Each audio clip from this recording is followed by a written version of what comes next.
I'd like to call to order our Community Redevelopment Agency meeting for June the 3rd. Are there any addition or corrections to the minutes of May 13th? Move to approve. Second. Motion has been made and seconded to approve the minutes of May the 13th. All in favor say aye. Aye. Opposed, no. Motion carries unanimously. Anybody from the public wishing to speak to an item that is not on the agenda of the CRA? If so, please come forward at this time. If not, I will move on to agenda item. Sir, Oh, I'm sorry. Good morning. Have you filled out a card with the Yes, clerk? I did. And just give us your name, please. And So my name is Kathleen Beckman. Good morning. I am an engaged Clearwater resident. I'm incredibly proud of the city and the people who live and work here. Thank you to you all for your service. Thank you for trying your best to do what is best for Clearwater. But I think you can do better. I want our city council and city boards to first and foremost serve the needs of our residents and respect their wishes. The residents of Clearwater have indicated time and again what they care about, what they want in development. Every day I interact with residents in Clearwater. Their concerns are real. They want more options in affordable housing. They want solutions to our traffic and parking challenges. They want Clearwater to be a leader in supporting the needs of its service workers. They want to be safe. They want this city, whose economic stability is dependent on recreation, namely beaches, fishing, and boating, to value the environment and sustainability. Protecting our fragile natural resources and environment and making all decisions with sustainability in mind is crucial to the survival of Clearwater, both economically and aesthetically. Each one of you needs to be a leader who accepts that fundamental fact and lets it serve as a foundation in all of your discussions and decisions. Today, I would ask you to consider the environmental impact of each decision you make. This is particularly relevant with the Edgewater project. Have you conducted appropriate environmental impact studies prior to giving approval for more development? Is this development really necessary? Or is it merely an outside developer or someone with a connection to a politician ready to make money at the expense of a community he or she does not even live in? I would urge you to take to heart and adhere to the philosophy of the Clearwater Neighborhoods Coalition.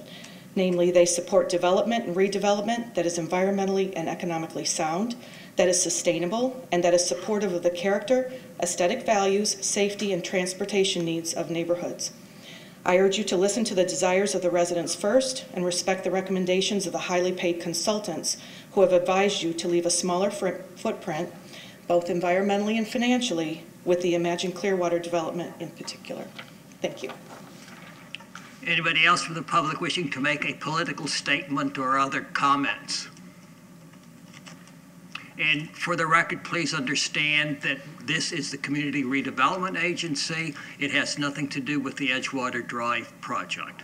And the sustainability, again, you know, this is the CRA, but it wasn't on the agenda, so your comments are appreciated and noted. Anybody else from the public wishing to speak to an item that is not on the agenda?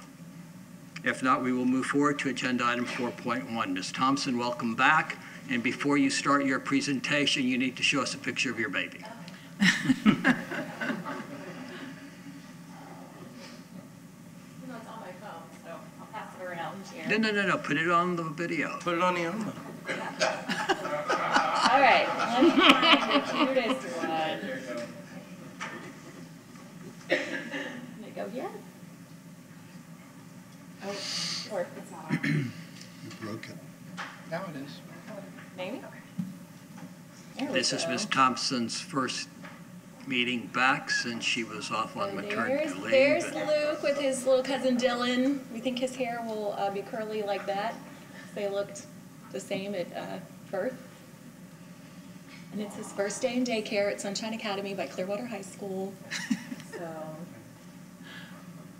I'll hold it together. Okay.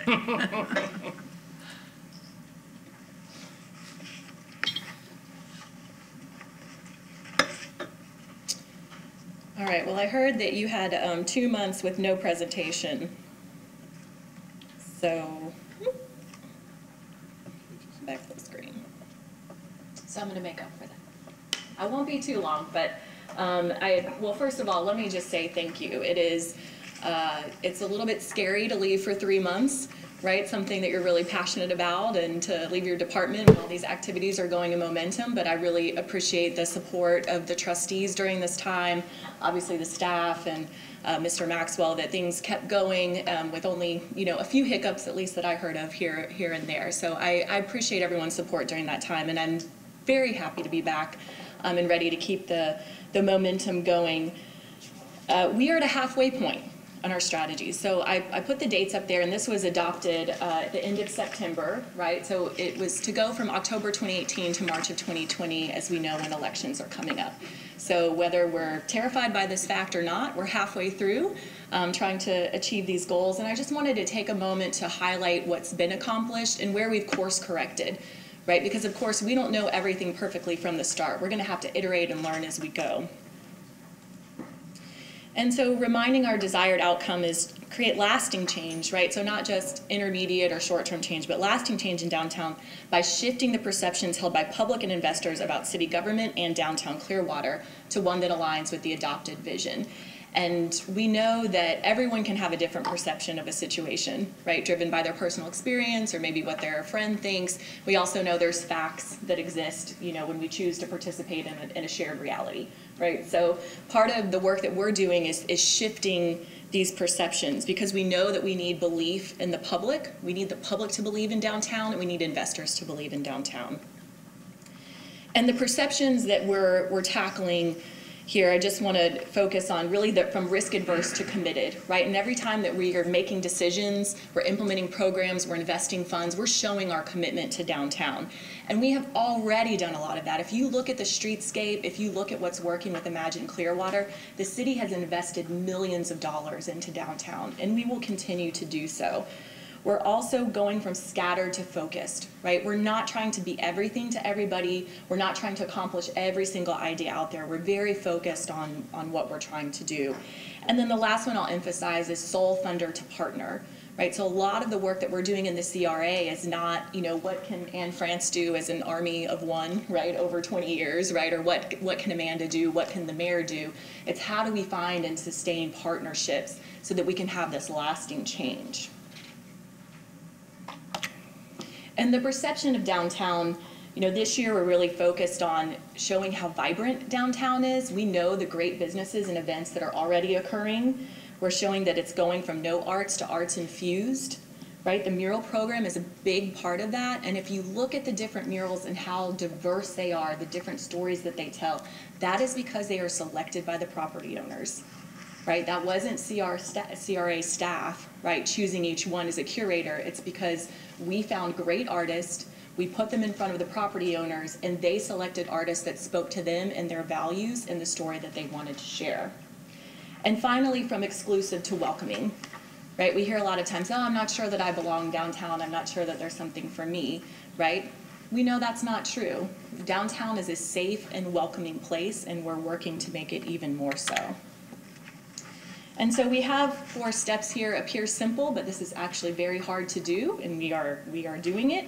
We've committed to a strategy that we're halfway through. We're communicating it, we're implementing it, and we're tracking and publishing results. So again, we can course correct as needed. It's not a set it and forget it. We are actively always evaluating the work that we're doing. So the 4 focus areas of our 18-month strategy, as you know, creating and sharing authentic, right? That's important, positive stories. It's not propaganda, it's real. Construction on Imagine Clearwater, 600 housing units, and $100 million of investment. I bolded number 1 because without number 1, it's going to be very, very difficult to accomplish the rest of these. We always have to stay focused on the first result.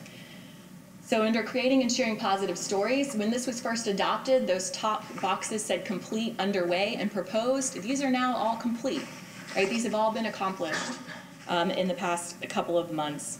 Especially, we're very glad that we have a full-time public relations person, and I know that I'm not going to show you any more social media videos today because I know you've seen a lot. But that's an important part of that. And we've also got our new focus right in the permitting department on downtown projects.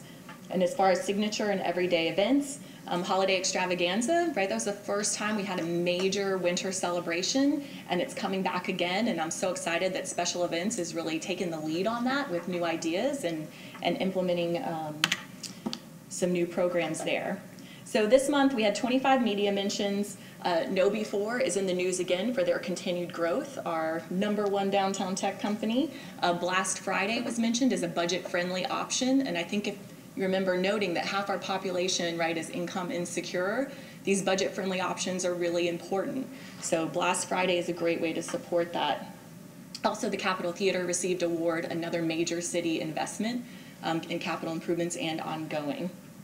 And Children's Day had 1,500 attendees this year, so that event keeps growing as well, a really unique event for the downtown gateway. And we'll send you links to the videos. So our Dreams of Dali experience, right, it's wrapping up June 30th. To date, we've had 3,165 visitors, and I was there on Saturday and worked for a couple hours, and I have to say that it was wonderful. If you have a chance to spend 30 minutes or volunteer and see people coming through, it's very, very impactful. And I'll show you some more examples of that in a moment. But we have 2 events closing out on June 22nd will be our Arts Tech Showcase. So we're partnering with the library, we're partnering with USF St. Pete to show some augmented reality. Also a virtual escape room on the beach is coming over and showcasing some tech. And then we're having an event with Dolly staff and some Clearwater CEOs. So a smaller event to talk about how arts provides for quality of life, which attracts talent, those employees that you need to support your business. So this wall, the interactive activity right now in Second Century Studios is a surrealist self-portrait, right? So people are invited to draw themselves in one color. And as I was looking at this wall, I really love this because it points out that all of our arts programming is not arts for art's sake. And that's fine, right? That's lovely, but we're doing it because it's advancing our strategy, and our strategy is changing perception, right? So if you look at this is a perfect example of how people perceive themselves, how they can think of themselves in a different way. And then we have these little cards here, and it says, you know, where are you from? When were you last in downtown Clearwater? Has this experience changed your perspective of downtown? How? So when people finish the exhibit, they're invited to fill out this card, and then they're placed all over the wall. So I want to share a couple of those. We know we have the people who already love us, right? If you think of a bell curve of a spectrum, it's like, I love downtown more, right? So that wasn't a hard sell.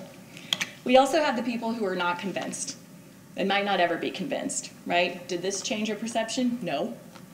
Now, maybe they already thought it was great. That's why they put no. But in full transparency to show you the range. Then we have things like this. Nice to see some of the shops I wouldn't have walked in without this. And that's the sweet spot for us, right? This is the person that we're trying to reach. You have a free, high quality experience, it's engaging, and you think, let me try something else I haven't tried before in downtown. Then finally, a visitor from France.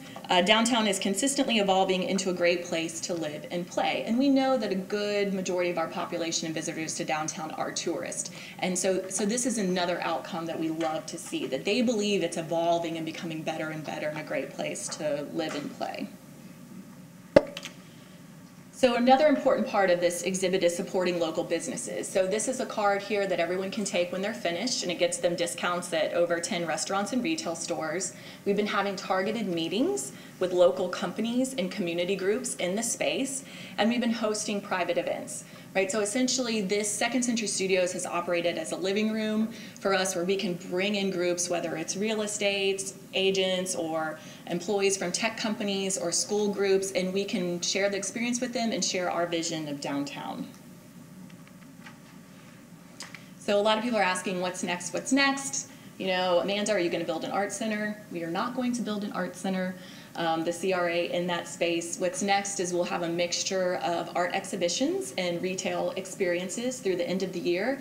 And then our goal is that that space is leased, right, to a private business that can provide, that they can worry about the doors being open and providing services, right? And we can move on to our next project.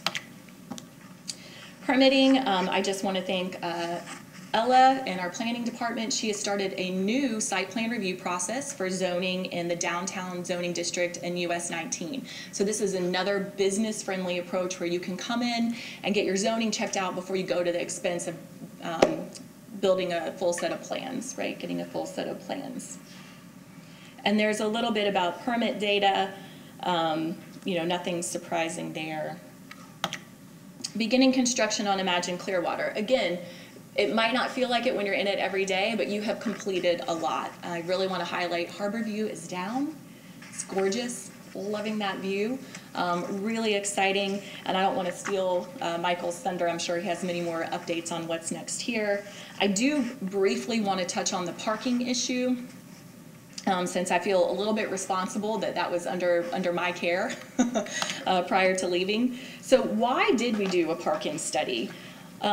These were the questions that were the main drivers for the parking study. And the intent was that this would be a staff resource and a CRA trustee council resource for making decisions in the future about how to invest in public parking. That was really the intent of the assessment in the study, right? Because we were being asked, well, what happens when those surface parking lots by the water go away? Does downtown even need more public parking? And if we're going to continue to ask high-tech companies to come in that we know require more parking per square foot than other office uses, how do we need to be involved in that if we're going to continue to attract those kind of uses? And then what are public options, right, for supporting retail and restaurant uses? Because we control the public part, right? We don't control the private part. And if we do build parking, where should it go and how many spaces are needed? So this was really the focus of the study.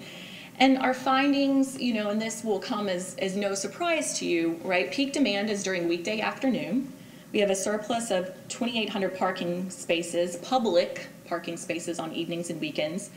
If we continue with current trends, right, the housing build out, the office occupancy, the retail and restaurant build out, we're going to need 500 spaces within the next 10 years, right? That coincides with the disappearance of the surface parking lots as Imagine Clearwater is reconstructed.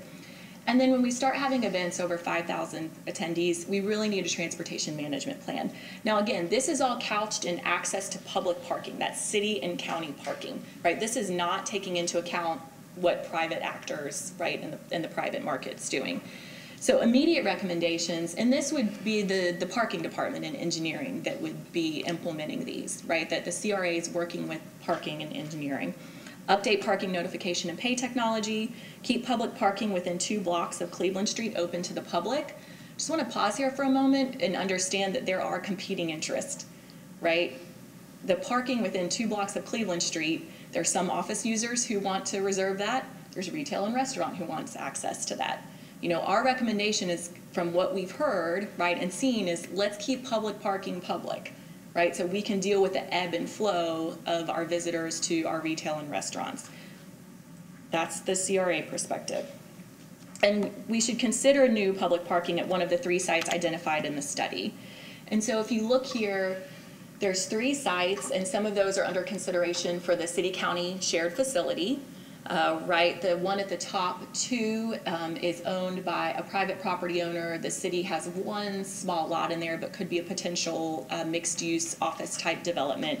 So each of these locations, if we build more public parking, you're within a 5 to 10 minute walking distance, right, of Cleveland Street that's highlighted there in blue.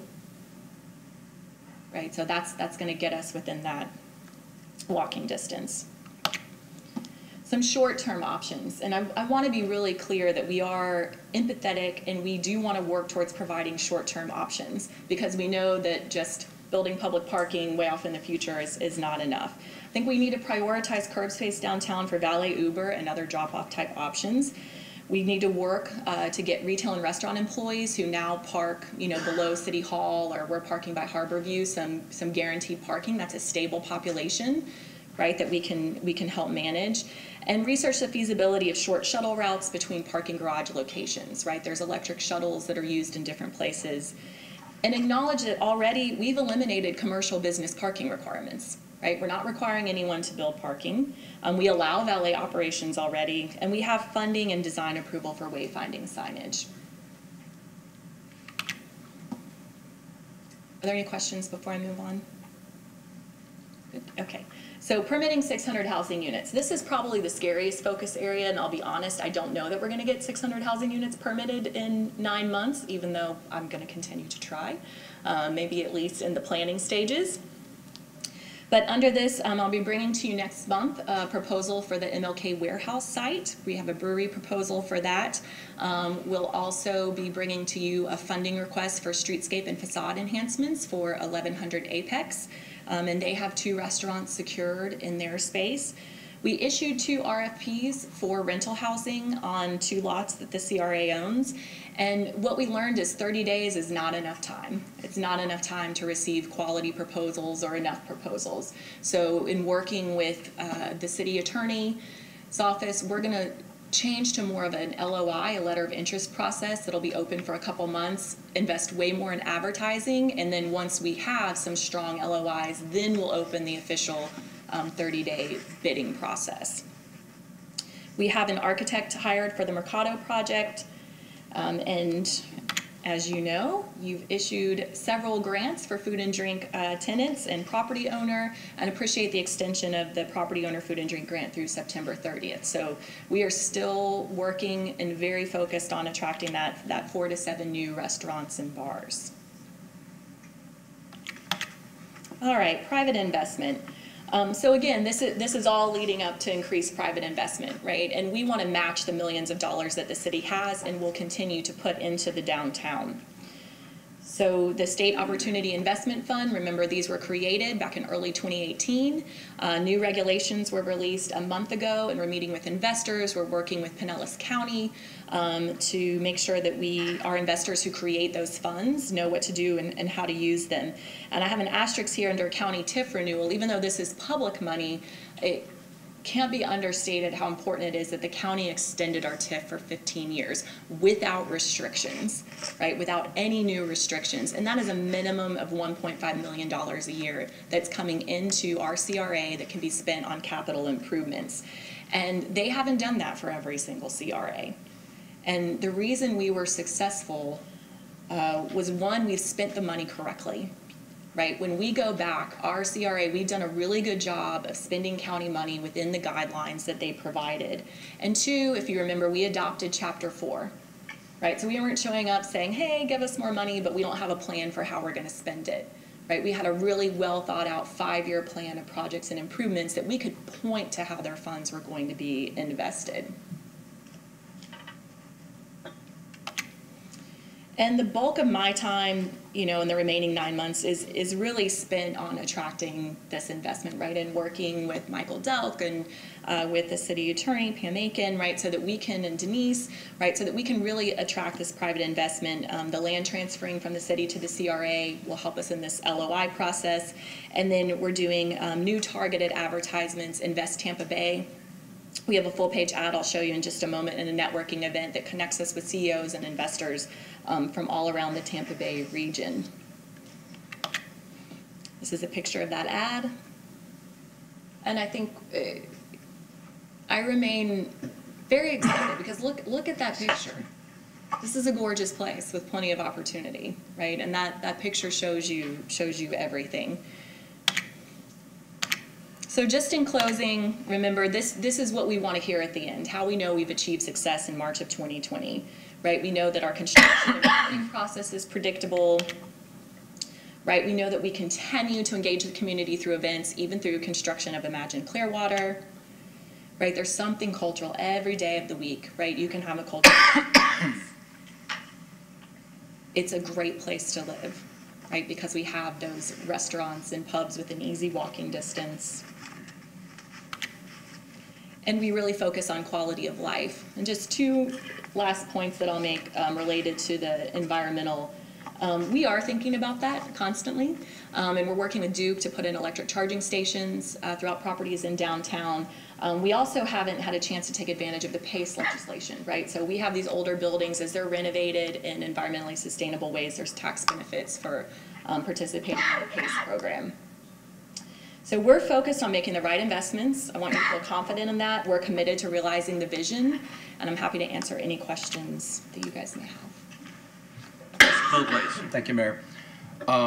Great presentation, Amanda. Thank you. I was especially interested in the short-term solutions because we all, I think, are in agreement as far as a long-term solution. A garage is needed.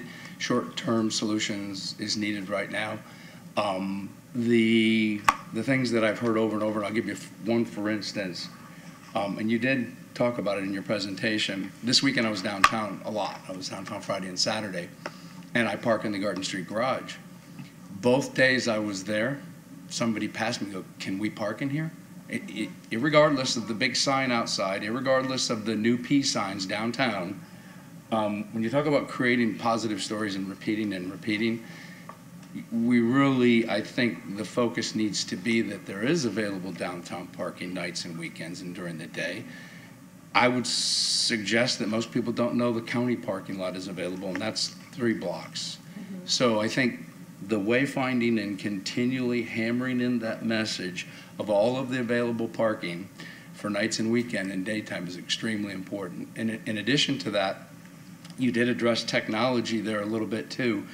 There are apps out there that can identify, okay, Garden Street Garage has this many available, because that's a lot of that population, they are application savvy. They can just go on their phone and go parking downtown.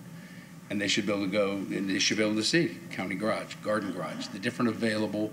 In addition to that, continue to pursue those relationships with private property owners for the short-term solution, because that's what I'm hearing, at least over and over and over, where there's a problem. And so I think we do have solutions, but we just need to communicate that continually. So thank you. I agree. Thanks. Mr. Kondo. I had, excuse me, a question in a different area. Welcome back, by the way. Glad to have you here. The landlord-tenant program was only partly successful, and I'm wondering, do you have any plans for the rest of the year to try to use those funds that, 3/4 of which have not been used, to attract tenants? And are you thinking about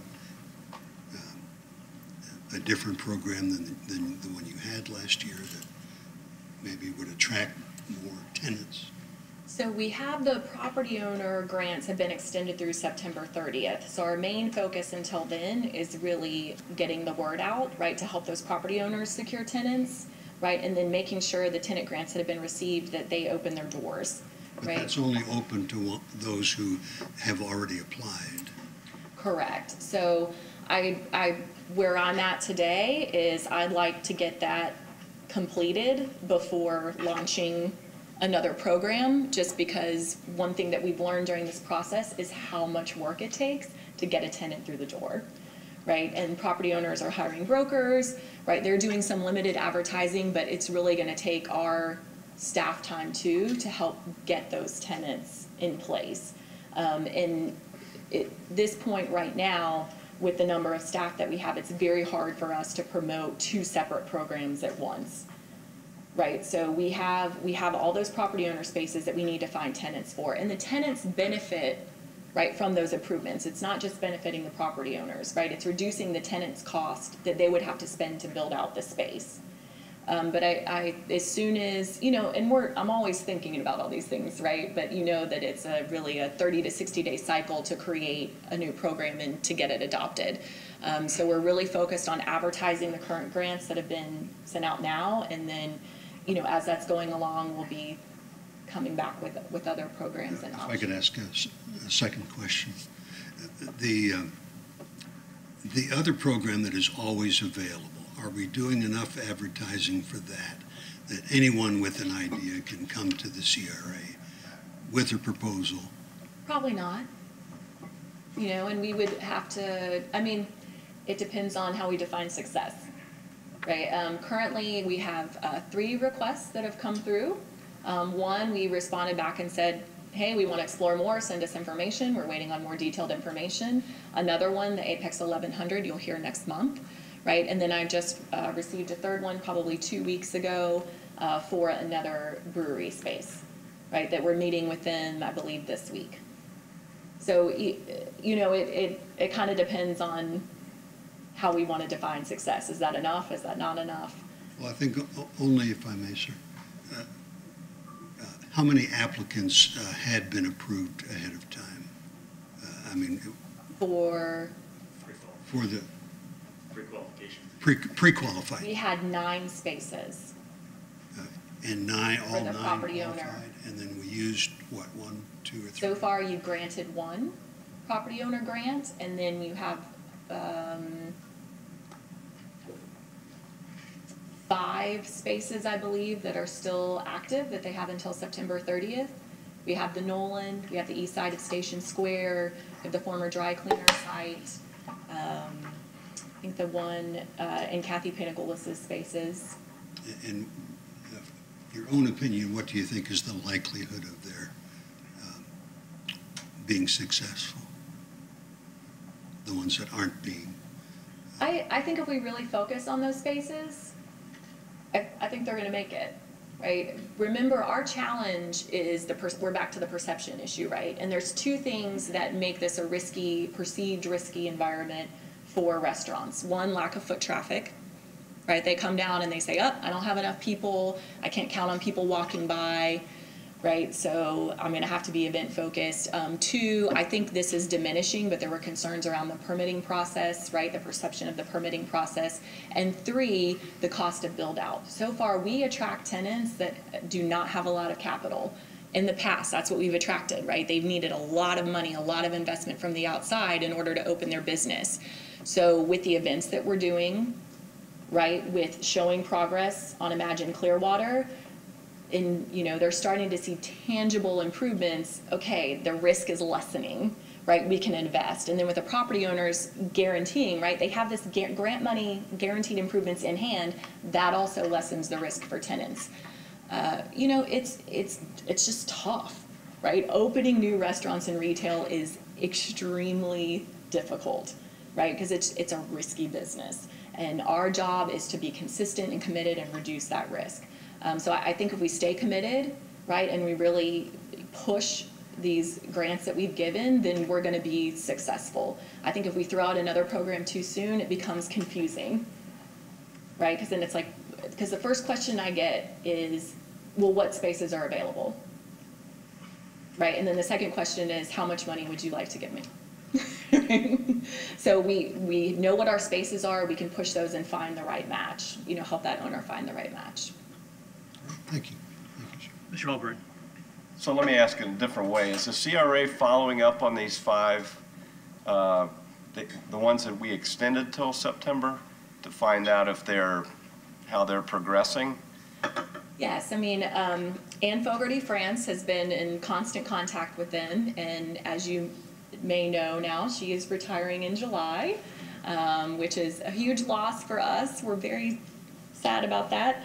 But we will continue to do that. So we're following up in 2 ways, not only meeting and calling with them regularly to say, who are you meeting with? What information do you need? How can we help? Right? Traffic numbers, population numbers, income numbers, that data we can provide. We're also keeping in touch with the permitting office. Kevin Garrett has been wonderful in giving us updates every time we ask, where are we with permitting? Where are we with inspections? So that if there's a holdup, we can reach out to the owner and say, hey, we noticed you haven't picked up your plans that have been approved, or there hasn't been an inspection in a while. So those are the 2 ways that we're communicating to try to push the process along. I guess what I'm asking is, the 5 that we've extended to September, I just want to make sure that they're still interested, or how many, and I'd like to have you bring that to us at a next CRA meeting to say, okay, we've got 1 that's following forward, the other 4 seem to drop out. I'd like to know what that is. So we still have interest from all 5 of them. That was the kind of, I think, our concern was giving them the time, thinking that they would be viable, applicants. So I just, instead of waiting till September and find out nobody was really interested, I'd like to know kind of an update at the meetings to tell me, yes, they still have interest, they're still working on it. So. Yes, I mean, I can tell you immediately that the Station Square space and the Nolan are still very interested in working on it. And then I'll get further updates for the remainder Thank you. of the group.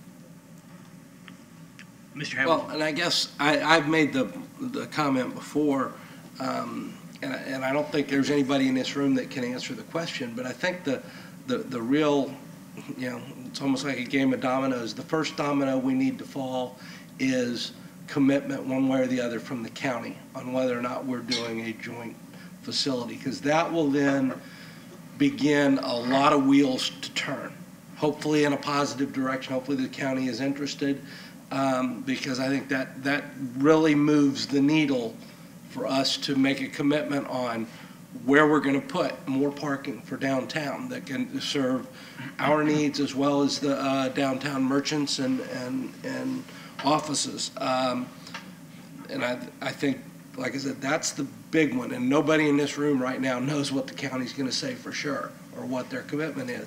So we're kind of waiting on that. But, you know, things are definitely moving in the right direction. I know, you know, I hear a lot of people tell me, you know, the permitting, I think our permitting department does a pretty good job.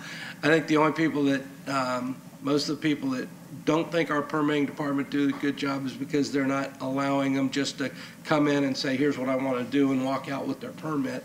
But, you know, it's, in today's day and age, that's just not how easy and what it works like.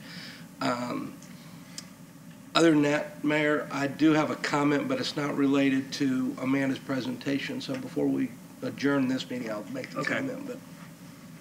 But Ms. Thompson, to open up an old wound, we were criticized that we haven't reached out to the downtown partnership to tell them where we need help.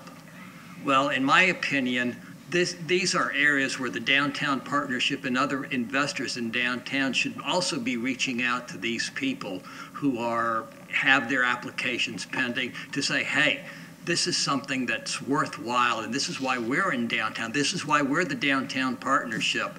So maybe we need to let the downtown partnership know who these applicants are to see if they can encourage them to supporting downtown and investing in downtown. So I would encourage you to let the downtown partnership, the Chamber of Commerce and the Merchants Association and all these groups that, you know, keep waiting for the city. You know, here's your opportunity to do what your function is. Mr. Hamilton, any other questions or comments? Mr. Hamilton. I think the city manager. Well, no. No, go ahead. Go ahead. You go first. I have one question that I'd like for all of you to comment on, and it has to do with the position sometimes we find ourselves in as the staff in talking to investors and talking to property owners. We want to be able to communicate to them what your expectations are of them. And I'm just curious if you have any comment to make. As we talk to this, what would you expect the investors and the property owners to communicate to us that you feel would be helpful in this process? Because a lot of times we get questions, for example, your comment about, you know, are they really interested, or are they still interested? And I've heard similar questions in the past, and I'm just wondering, well, you know, maybe one of our issues or challenges is really effectively communicating what our trustees would like to hear from the investors and from the property owners, as partners in this process. Mr. Pogler. I mean, there are 6 applicants, how many ever, with very large restaurant retail spaces in downtown. Going to be signature spots. Taxpayers are willing, the city of Clearwater is willing to give them incentive money up to $250,000 to build out their space. Those are new spaces. Those aren't like the old spaces that are falling around downtown. So what I would expect to hear from those property owners that have applied for this grant is, we are still aggressively looking for a tenant. We've done our part by setting this program up. I would like to hear from the investors. And to piggyback off what the mayor said, yeah, the partnership, the chamber, the Merchants Association, every one of them should be motivating, talking to those property owners, and I'll call every one of them out. Go find a tenant, because we gave you 6 months, okay? I was a fan of incentivizing tenants as well, because we are a tough market. That was not what my colleagues decided. We wanted to give the property owners another 6 months, okay? So now everybody, that's what I want to hear from those property owners is, we are aggressively trying. Don't come back and ask us for anything else. We're talking about problems for parking solutions. go find a tenant. Okay, we're getting ready. I'm going to bring up something later at the council meeting. We are moving forward with Imagine Clearwater. I drove past it. It's incredible. It looks great. It shows progress. So that's what I want to hear. I don't want to hear asking for anything else unless we come back with a different program if we go that route to incentivize tenants, which I still think has validity, but let's see what happens. I'd like to know from the investors what kind of work they're doing to try to find the tenants, and then why the tenants, at least to this point, are saying no. What expectations do the tenants have that they've told the investors that keeps them, from accepting, coming to an agreement? That to me would be helpful information. Mr. Albrecht. Yeah, I think what each one of you said, I mirror that.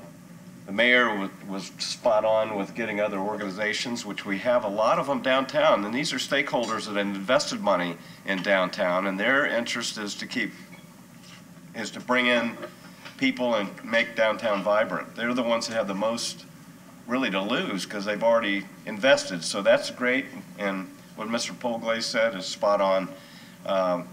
We just I need to feel like there's something being done instead of let's wait till September and see what happens. So I think any kind of a feedback we can get, I mean, it's a great offer, it's a great program, we decided to extend it, so I'd like to get updated to see if things are moving in the right direction.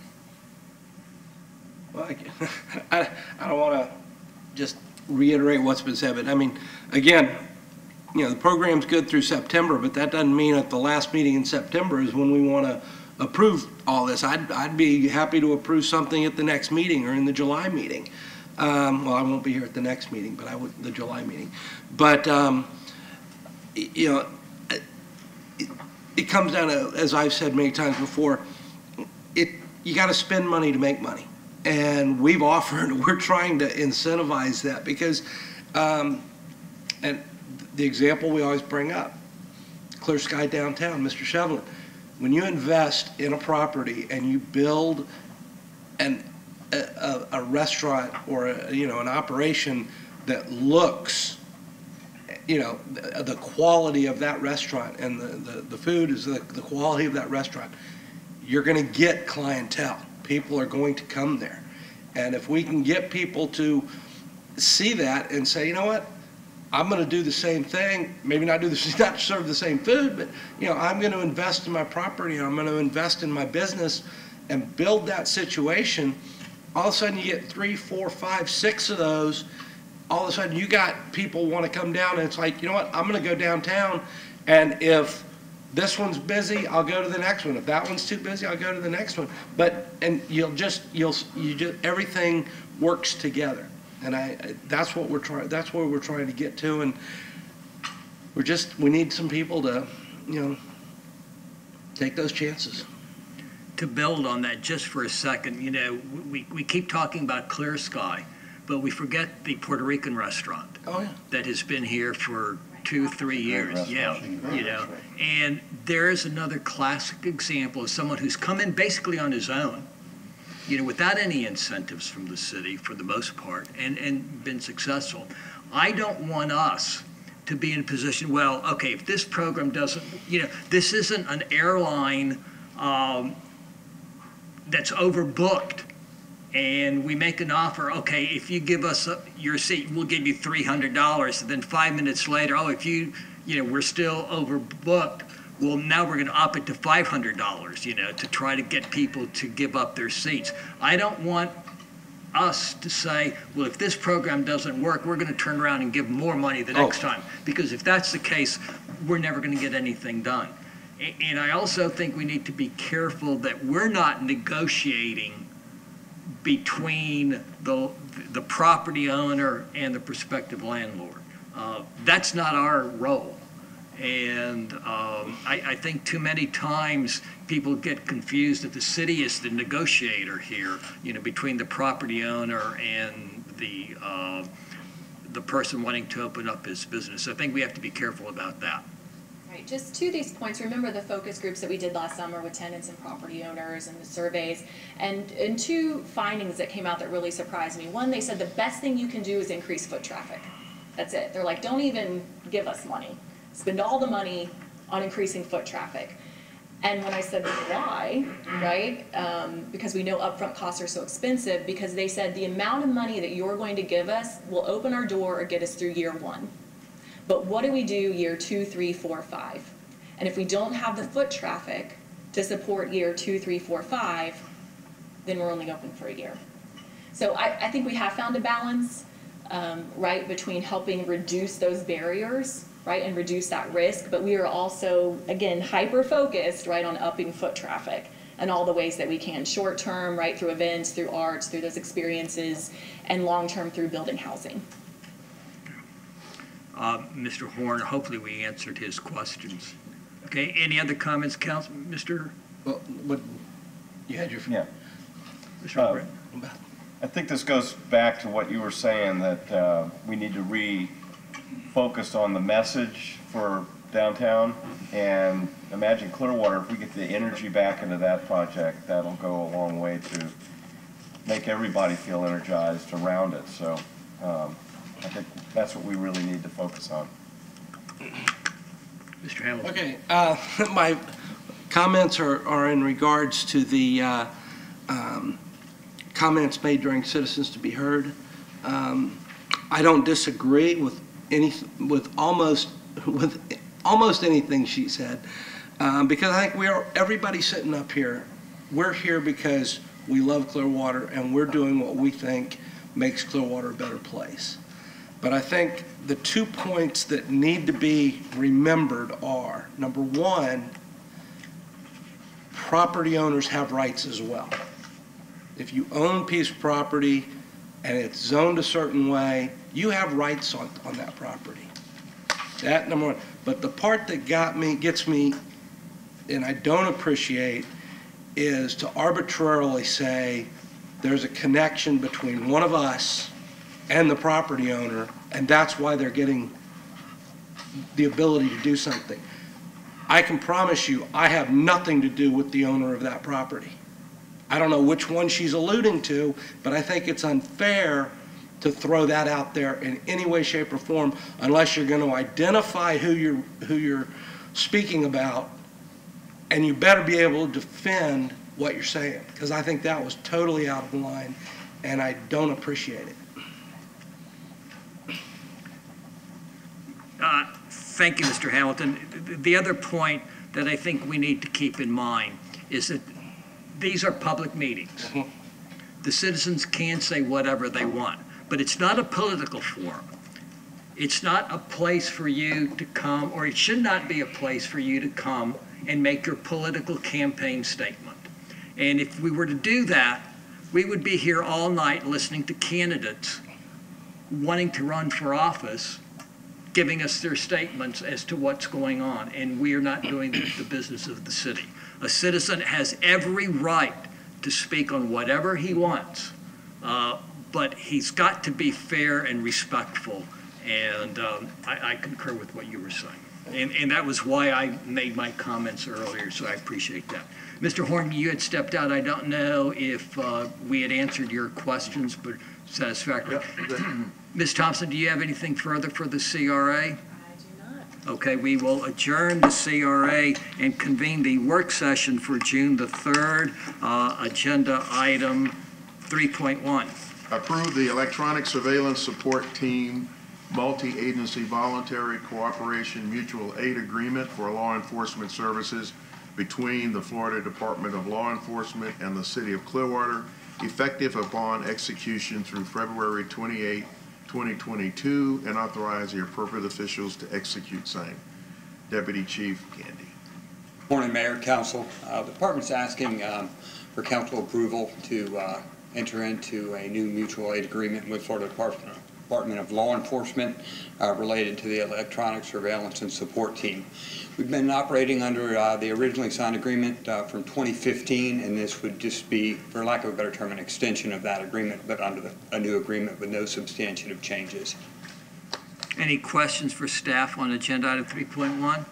Consent? I'm Yes. sorry, I Mr. ju- I Kondo. just, maybe you could, if I may, if you could explain a little bit what surveillance you're talking about. Well, there are multiple tiers of It's more than surveillance. automotive. Excuse me? It's more than automotive. Uh, Has automotive surveillance, red light cameras? It has nothing to do with It has that. nothing to do with So it has absolutely nothing to do with that. You confused me a little bit there. So essentially, there are several types of surveillance. There's human intelligence, there is open source, and there's electronic surveillance that would include audio, video, things of that nature. This agreement also provides for the ability for us to seek support from FDLE to enhance video, audio, things of that nature. Any other questions? It's basically for crime Yes, sir. investigations. Yes, sir. In exigent circumstances, crimes, court-ordered surveillance, things of that nature. Consent? Yes. Thank you. Agenda item 4.1.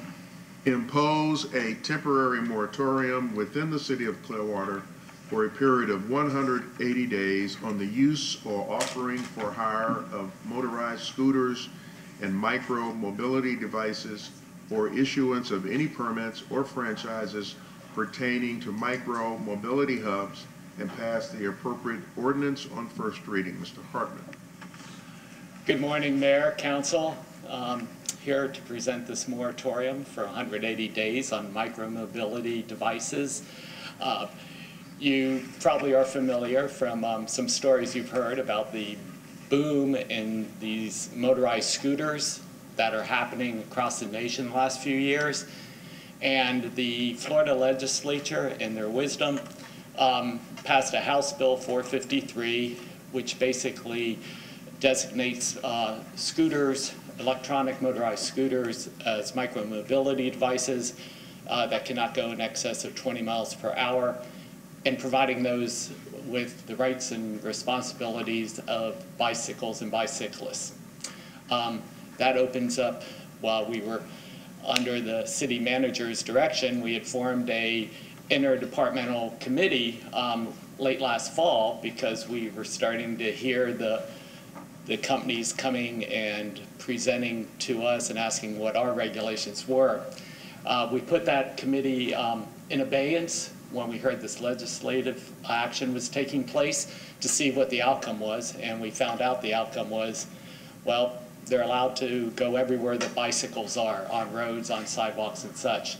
So while the legislation is pending the governor's signature or the passage of the expiration time where it goes into law, we thought it was prudent to come to you and ask for a moratorium while we develop a program for two reasons. We need to regulate where we propose to regulate the use in the future and also the operators, the businesses. We don't have regulations really specific for these types of uses or operations at this time. One is you cannot use them, motorized devices on sidewalks, and they're not registered, so you can't use them in the roads. Unfortunately, this legislation seems to allow them to be used in both locations, and it leaves open to local jurisdictions the ability to regulate them. So that's why we're proposing a moratorium to give the city staff time to create a program and regulations to bring back to this council for your review and direction. Okay. Any questions? Mr. Kondo. Two-part question. Do we need 6 months in order to come up with those regulations?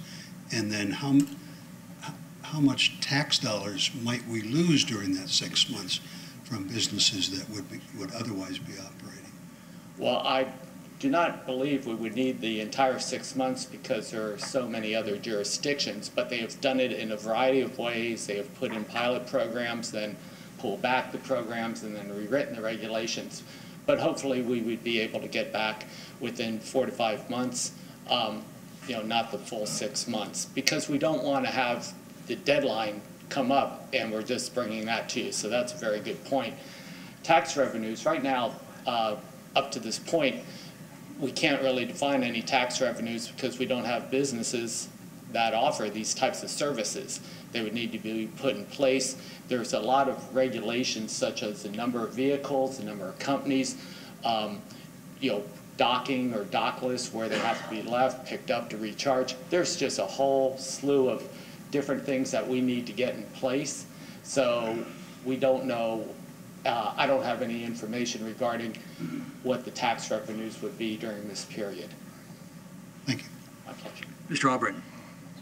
Well, this is interesting because I'm the MPO guy on the board, on the council here, but I think the thing that we have to concern about is the safety issue, because I've heard stories in other communities. So my question would be, during this time that we have this moratorium, you're going to develop some kind of safety program for this, so they're not piled up in the middle of sidewalks and knocking people over? Is that correct?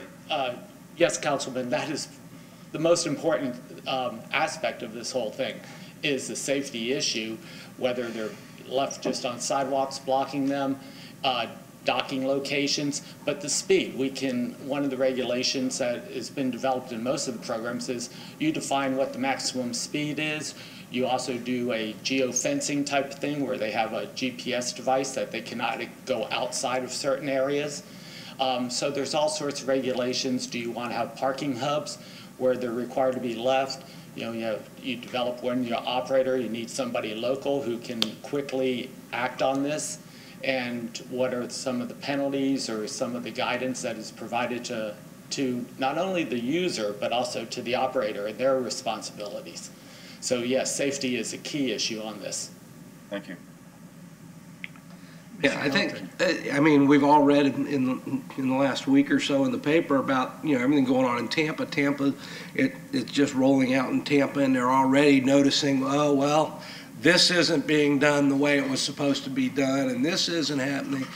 We're going to run into that same thing. And I mean, safety's the big thing. And, but for me, I'm one of those people. I look at it and I say, this lady right here is going to get a lot busier when we start doing stuff like this, because, it's just the way it is, society is today. Somebody's going to come out of one of the establishments in downtown after having probably, one or two too many, and they're going to get on one of these and they're going to be going down, they're going to fall, and they're going to get hurt. Well, are they going to take responsibility for themselves? No. They're going to go back and they're going to say the place I had consumed my alcohol shouldn't have let me drink. Then they're going to go to the company of the scooters and say, you shouldn't let me be on one in that condition. And then third, they're going to come after the city because the city allows them to operate. They're going to, it's like, because nobody takes personal responsibility. I'm sorry. There's nothing, it's one of probably the most, the one mode of transportation where you are absolutely responsible for what occurs while you're on it. I mean, it's just you and this little two wheels, that's it. I mean, it just, what Tampa's doing, I'm more than comfortable waiting 180 days to kind of let the dust settle in Tampa and see where they go with it, because these things scare the heck out of me personally. And, because then out on Clearwater Beach, as busy as we are out there, it's like, oh my gosh, it's frightening. Yeah. I know it's the fad, but to echo, well, first off, let me ask my question. Does the state legislation provide that if we don't want them, we don't have to have them? Can we absolutely say none in Clearwater? I believe it does allow, to prohibit them as the regulation, yes. Okay.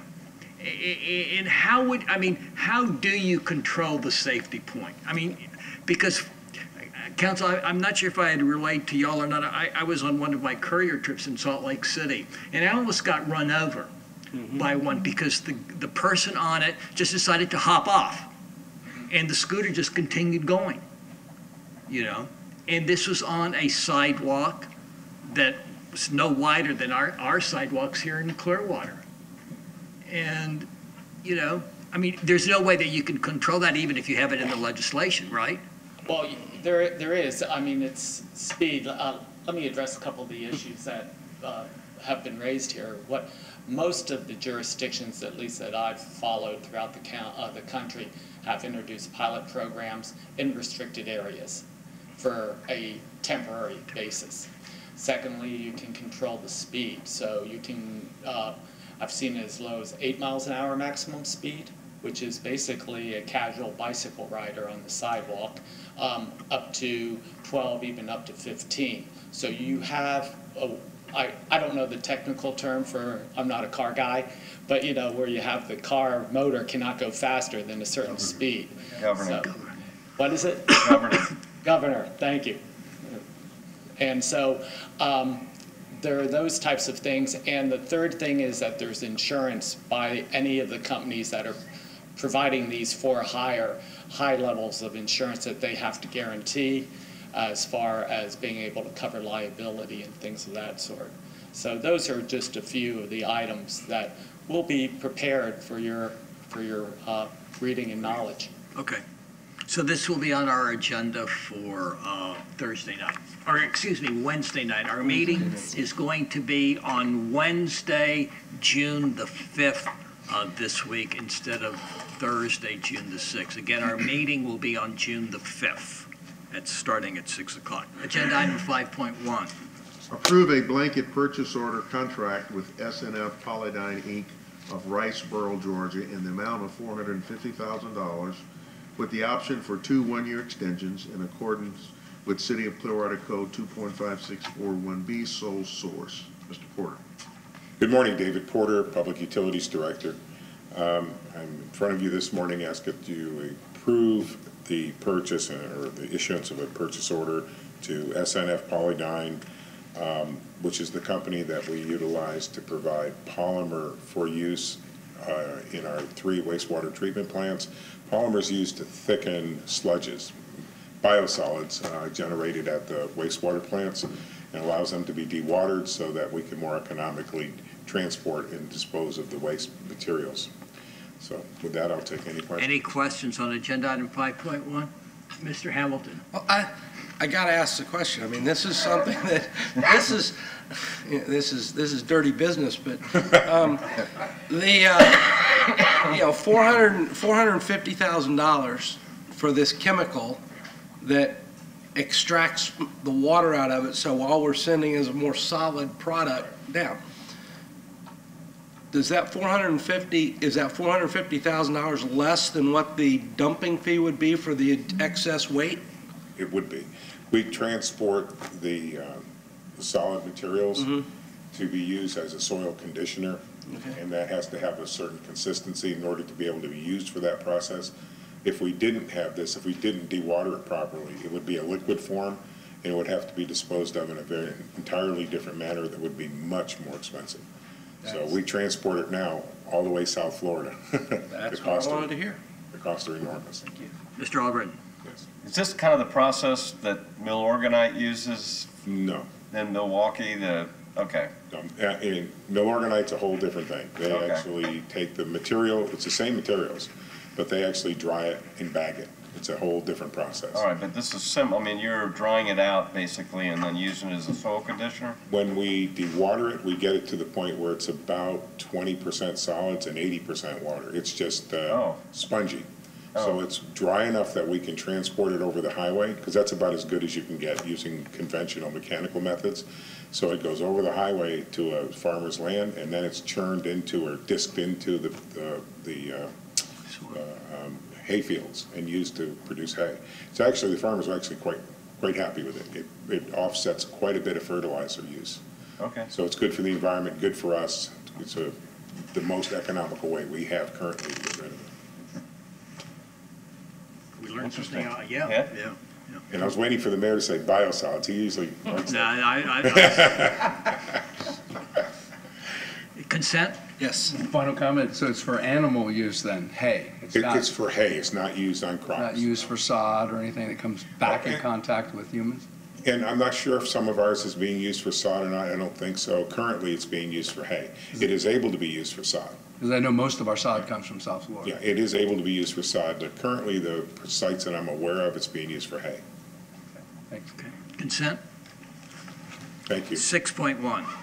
Approve the purchase of a 2019 International MV607 with Maintex CM190 crane to replace G3732 2011 Freightliner with National Crane for the pricing, terms, and conditions of the Florida Sheriff's Association contract, FSA 18-VEH 16.0, specification 13, in accordance with section 2.5641D Code of Ordinances, other governmental bid, authorized lease purchase under the city's master lease purchase agreement, or internal financing via an interfund loan from the Capital Improvement Fund, whichever is deemed to be in the city's best interest, and authorize the appropriate officials to execute same.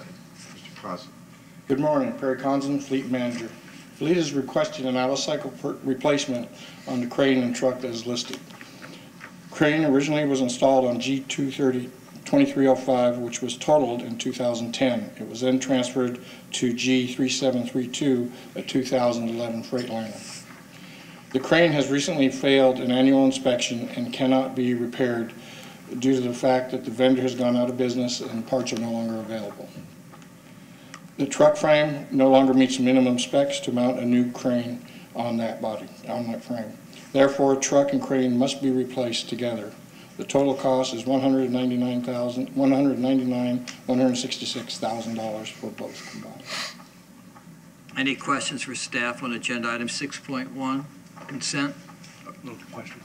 Mr. Fogler. Thank you, Mayor. Is there any monetary value to the total lead equipment, salvage metals? Was it? Well, the crane's not total. It's just been deemed. It's been red tagged, so it can't be used anymore. It can be used. It can be sold for parts, as it is. But it's a very old crane, as you noticed. And So that's what we're going to do. Sell it that's for what we're parts. going to do. Yeah. Mr. Mayor, Mr. Condon. just one question, clarification really. We are talking about a 2019 international truck for the That's the truck portion of it. with And a then 20-foot flatbed, Yes, and then a 70-foot crane. correct. The 70-foot is fully extended. Yeah. So once yeah, retracted, it yeah. gets on the bed. Yeah. All right. And just to clarify, whenever we have equipment that we're no longer using, we don't just ditch it, right? No. Okay. No, that'll go to auction. It'll be sold as is, and typically with something like this, people will purchase it for parts on other The equipment. parts, yeah. Okay. What do we use a 7-story crane for? Is that picking up big It's for sewer public pipe? utilities, and you know, they need those cranes. They only have one crane left, and the problem, this is why we're doing it out of cycle, is they can't find rentals. Because it's so busy in the So area, busy. it's become a problem, and that's why we're doing it out of cycle. Okay, so we'll put 6.1 on consent. Yes. Second readings are 7.1 through 7.11. Any questions on our second readings? If not, we'll go to agenda item 8.1. Imagine Clearwater update from Mr. Dell. Yeah, we've chatted the last week or two about kind of our agenda, what we're working on. So what I thought I would do is just kind of publicly go through this, and if you've got any questions. We're really gearing up for the next work session and the city council meeting the week of the 17th. So as we've discussed, we will be bringing you a presentation on the library. You all have not seen that yet. So we're going to present that to you at the next work session. We may be asking, or intend to ask you, for some decisions regarding that project on the night of the 20th at the city council meeting. We have reinitiated the Memorial Causeway Bridge Lighting program. I have contacted some consulting assistants who will work under our Stantec contract with our Imagine Clearwater, since this is a component of our Imagine Clearwater project, to assist us with the permitting and dealing with DOT. And she will be researching some lighting systems, some other examples of lighted bridge and how those projects are managed. So we should have that project underway very shortly.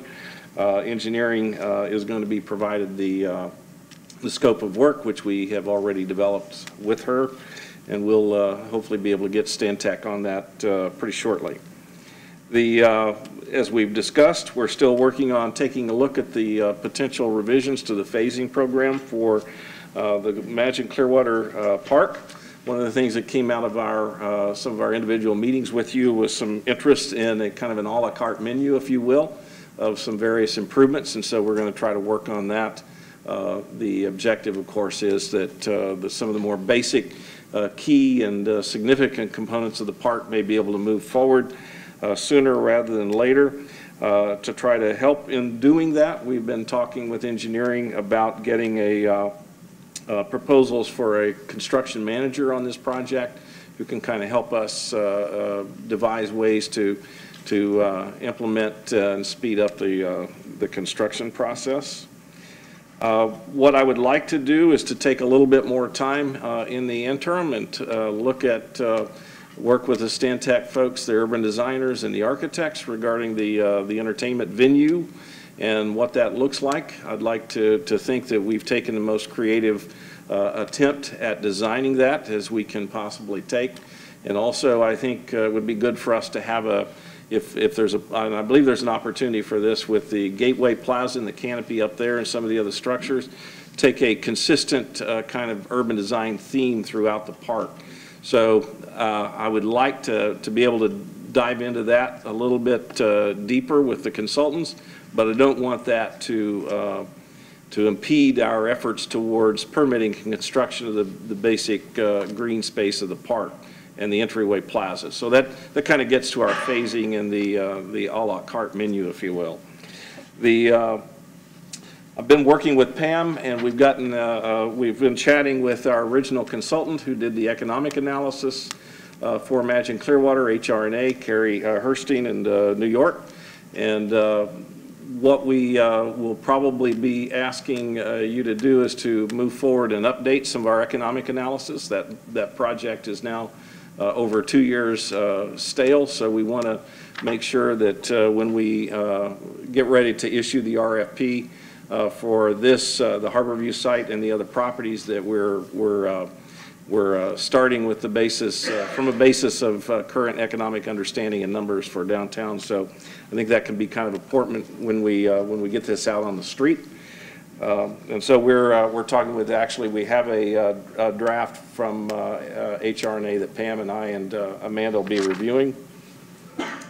The other thing is we've initiated some discussions with some outside assistants to take a look at the adaptive reuse potential for the North Ward School, the City Hall Station, and Fire Station 45. I think I'll save this for our later discussion on the menu. I think, or on the agenda, we'll get more into that at depth with the council's discussion item. But I think that's a beneficial process for us to take a look at those properties. So we're trying to pull some of those together to have some more definitive decisions for you to make on the second meeting this month on the 20th. And we'll cover each of these items in a little bit more detail at that time. So that's kind of what I have for this morning. Any questions for Mr. Dell? Mr. Hamilton? Not a question as much as you all are aware, I will not be at the next meeting, and we're going to be making the presentation on the library and everything else. Michael and I are going to try and get together before I leave. He's going to make the presentation to me and let me see it. And I will give my comments to the city manager and Michael and whatnot. So I'm looking forward to that. But I think it's great. I think, I'm just looking forward to, making a few decisions and getting things. So I think as we make decisions, say this is what it's going to be, this is where we're moving, that shows progress. And I think that's very important right now to the people of Clearwater, that we can say, we're making progress. So, Mr. Albert. And I appreciate telling us when things are going to happen. Like next meeting, we're going to be discussing this. It's good. It gives me a kind of an insight and a plan to, if I have any questions, to bring it forward to you. So we'll have some big decisions on the 20th. Good. Okay. Mr. Duck, clarify something for me. You had mentioned doing phases and doing steps. You had indicated that the Gateway Plaza, which I believe originally was going to be the first phase. So you're getting ready to give us some plans for the 20th for us to go forward to approve for the 20th on the Gateway Plaza to get that started so it doesn't just stay you know? Well, what I hope to do is to, and we're working with engineering, and that's one of the reasons we want to hire a construction manager to help us, but what I would like for us to do is to be in a position where we can build what has been discussed as phase 1 and 2 as a single phase. Okay. So basically, all we would do, we would construct all the parks south of the garden and where the existing amphitheater is, and then we would come back and finish that as the last phase. Okay. Now, I think the question with that is, what do we do with the major structural components of the park? And so that's where our a la carte and our phasing, you know, what I think is an opportunity to kind of make sure we've got the right design on those key structures. I don't really think we're there yet with that. And I want to make sure that we made every effort to design those well. Along the lines of this a la carte thing that you're discussing, is it feasible to do the band shell and for the park without the covered area, you know, right away, or to phase that in a two-step process, or is that not? Well, actually, that's been the subject of a very specific meeting that we've had with engineering and with our consultants. I think, you know, ideally it would, if we could, there's no question about the fundamental stage in terms of the stage and the canopy, but we want to design that, whatever the canopy covering is of the stage, there's no question about that being a component of it. We want to be able to combine, to develop that in a way that is consistent, that kind of common theme, if you will, in the park. So I think the back of house and the covered seating, we're looking at whether we can phase those things. That obviously gives us some flexible, from a financing standpoint, flexibility, but what we're having to work through is whether or not it's, as a practical matter, we can phase some of that, those items separately, and then you come back and do them later. If, you know, if the cost to come back and do them later is exponentially more expensive, then, you know, that may or may not be in our best interest. If it's something that we can do, then it may help us from a little more flexibility on the front end with the financing and the payment of the park. We could basically, you know, we could go build a library, for example, and get that going immediately, and you know, that would offset the cost of that. So it's just some choices that we have to make, and we need to make sure we understand what our choices are. Okay, thank you. Agenda item 10.1, Mr. Poglaze. Thank you, Mayor. So just comments on the presentation. It's exciting times. Things are moving forward. There's been a lot of hard work by staff. I'm going to get straight to the point, and I'm going to see if I have any support for this. I believe the City Hall should come down as soon as possible, and I'm going to tell you why. I used to take different ways downtown to avoid traffic. I used to take Drew Street because everybody drives way too fast. I intentionally don't do that now. I'll drive down Cleveland Street, I'll drive somewhere else so that I can take a right on Osceola and drive past the Harborview site. That shows to me progress. Or I'll come down Cleveland Street and I see the new businesses getting ready to open, Tequila's, Roxy's. It is really starting to happen. Got a really exciting update from Amanda on a brewery that I'm now willing to continue to be more patient for the MLK site. And I appreciate Michael Delk's time and consideration. I appreciate his passion, his vision, and his energy. And I am 100% on board with an architectural survey for those structures that I feel really bring value in preserving and using an adaptive reuse strategy. North Ward is one of them.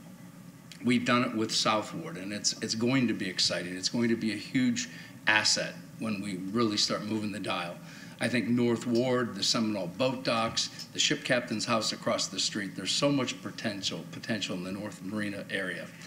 And I think with the results, the opinion of the county coming forward for the shared government center is very exciting. And I think the #1 preferred site is going to be talked about much more frequently as this study comes out. And so I think the architectural review of the fire station is totally relevant. And it was expressed to me that, well, we need a cultural and arts program, of which CRA staff has done an incredible job, and that possibly with an architectural review, the City Hall site could be that. I don't see the historical character quality of the fire station or North Ward in City Hall. I'm sorry, it's a square rectangle that looks like it was built in 1969 or 70.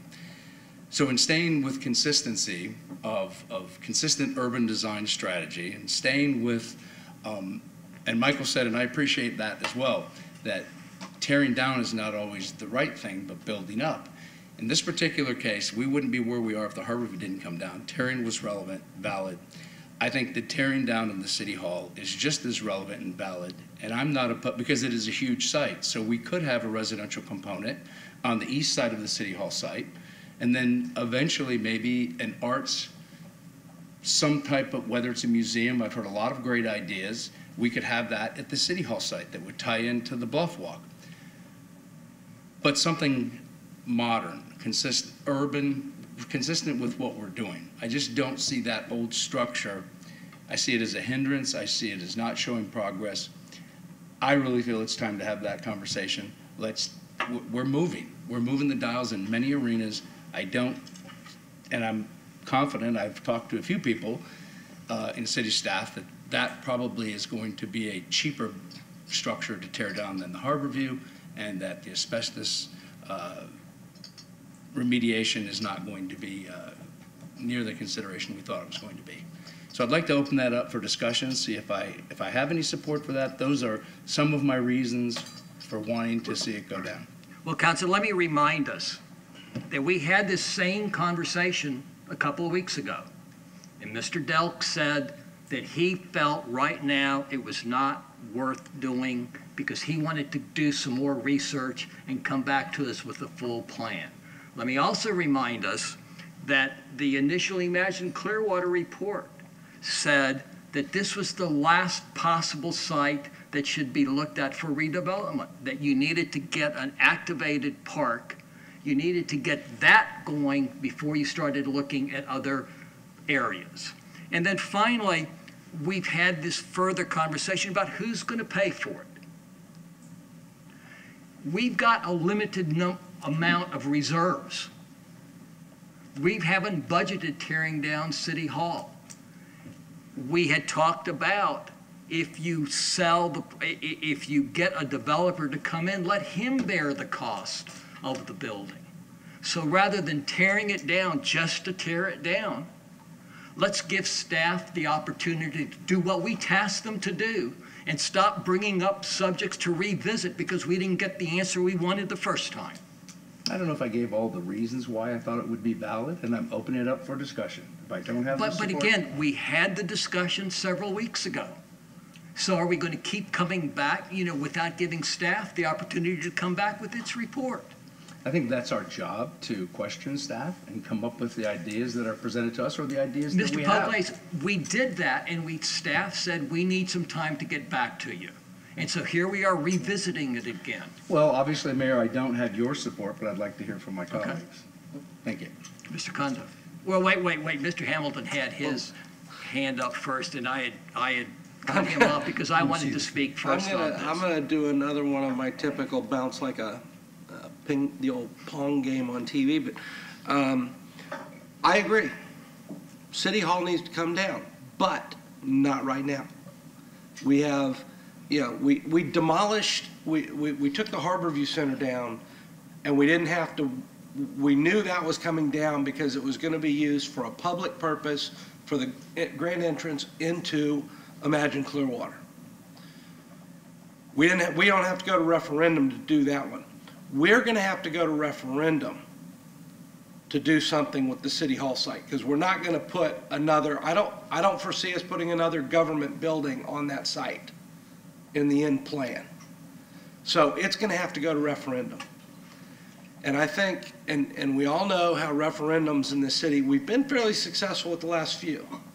However, historically, we haven't been real successful. And if you tear down City Hall right now, you're going to create an open view across the property for people driving by, for neighboring properties.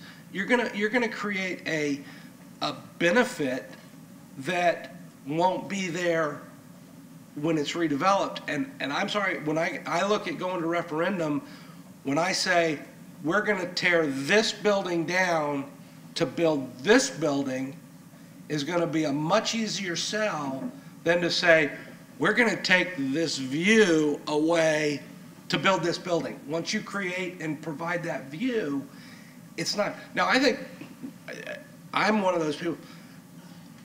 The parking lot at City Hall, as it is today, the parking of the that is now, I keep saying CMA property, it's our property now. That property, I think, should be utilized for downtown parking, and we should allow it. We should. I don't know that the CMA property doesn't even have any parking meters. City Hall parking meters probably, as of today, aren't generating a drop in the bucket monetarily.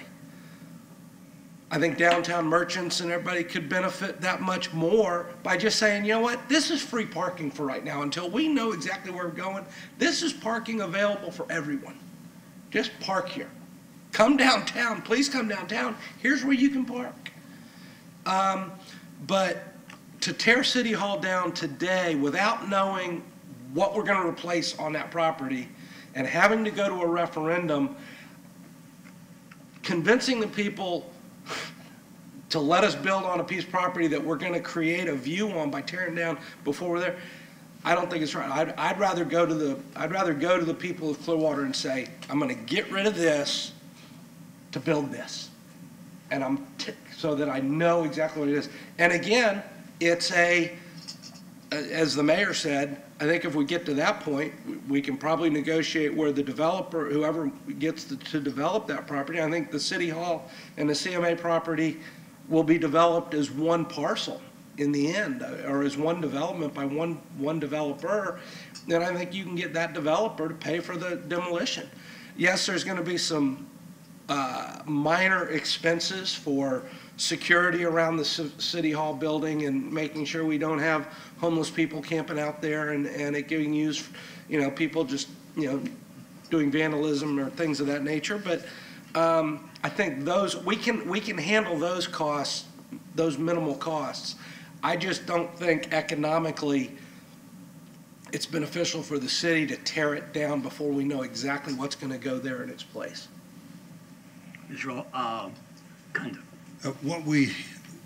What is new about our discussion today is I forget what your title is. Interim Assistant Manager. His desire to combine phases 1 and 2 of the construction of Imagine Clearwater. And if that's done, that means all of the parking spaces that are currently down by the harbor and behind Harbor View, which isn't there anymore, will be gone because the green will be planted and lakes will be built. And the only good reason I could see for an earlier demolition is for temporary parking. If all the other parking is going to be gone down below the bluff, then maybe that would be a good place for a couple of years until it's going to take a year for a referendum. Why not use that as temporary parking for the interim? That to me is the only good, solid reason for tearing it down sooner rather than later. Mr. Albrecht.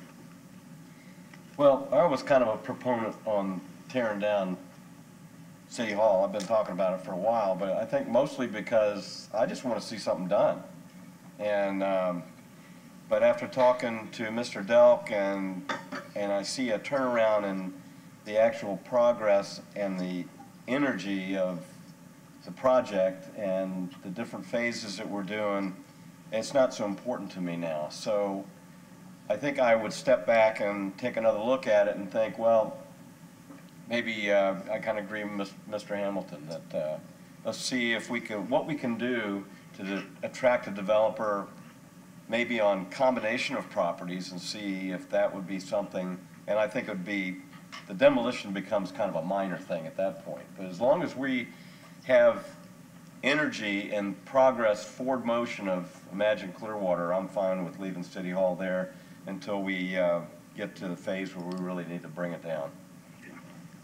Mr. Hamilton did raise a good point, though, about maybe just making that parking lot free all the time. Do we need to, I like that. Yeah, it's a good idea. can you do that, Mr. Horn, on your own, or do you need to come to us? Yeah, I can do it on my own. But I would like to know, you should know what, if there is any financial impact, you should know what that is. But it's probably, you want to bring it back to us? Yeah. I mean, now that we're past spring season and we're not running free, the shuttle to the beach and everything else, I mean, there's really very few people parking in that lot during the day. You can let us know. Sure. Okay. Council, there's nothing else on our agenda. I thought this was going to be on our agenda, and it's not. But I'm going to bring it up anyway because I have a concern. As y'all know, most recently, we've been receiving a lot of public records requests. And we have had some problems in retrieving that information. We've had some trouble with, requests on the Sunshine, and making sure that we share information that comes, whether it's on your phone or on your computer at home or on your city computer. All that needs to be shared. And I didn't know whether you, and the city clerk isn't here today, but I didn't know if you wanted to have that discussion, just a brief reminder for all of us, because I don't want any of us to get in trouble. And whether you're having, whether 2 or 3 of us are together, at a luncheon or at a breakfast or even at an event, sometimes the perception is worse than what's going on. And I know we have these classes that we take online, but I didn't know whether y'all wanted to have the city attorney and city clerk give us just a brief reminder when Mr. Hamilton comes back in our July meeting. That's fine. Fine. Yeah, if I could comment on that. I made, and you might be referring to me, I made a mistake. We all. Okay, Yeah. well, I want to throw something out there, maybe as a suggestion for the rest of my colleagues. I responded to a citizen on my personal phone, using my personal email address, thinking that would be a high road to take to try to resolve some issues and questions with this particular citizen, because I've known this citizen for a very long time. That was not the right road to take. And I was called out upon referring to that citizen on a personal level. So I would suggest, regardless of who you think you know and how personal you think you are with that citizen sitting in this seat, don't make that mistake, because it can backfire on you. No, Mr. Poglace, what triggered this for me was the request for public records on our phones. And staff advised me that my phone wasn't capturing. Fortunately, I don't give out my cell phone number to many people. I don't get any texts, on city business. But that's what triggered all of this, and the request for emails that we had received, through the office.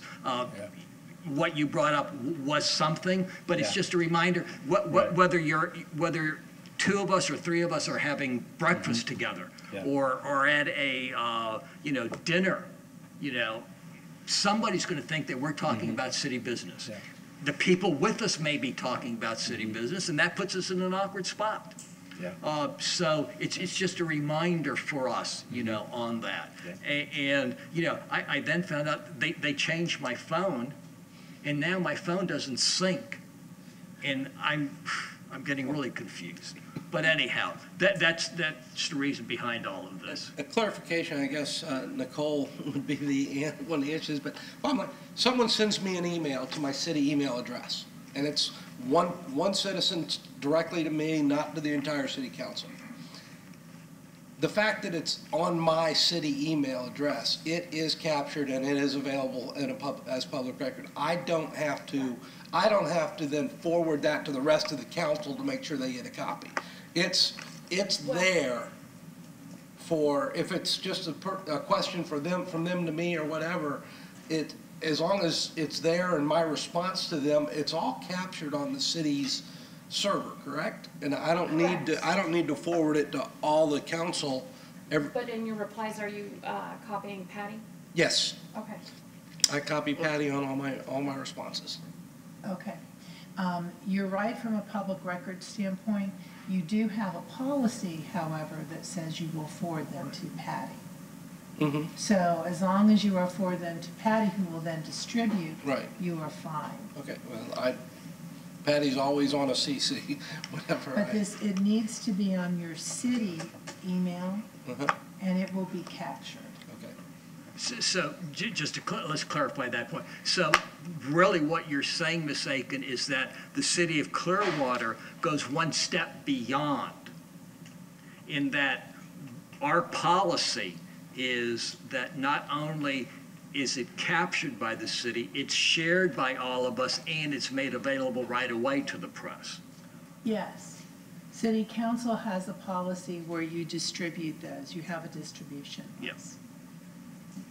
Mr. Albright. So this is a suggestion, on my personal phone, which I don't answer really numbers that I don't see. If it's a name, I'll answer it. If it's a number, I don't. I just listen to the voicemail. But on my voice message, I say if this has to do with Clearwater city business, that it's public record, and please email me or call me at the city phone, which captures that. If I do get a call, then I try to make a note of it and send it to Patty. But it wouldn't be a bad idea to put that message, on your personal phone as well. Okay.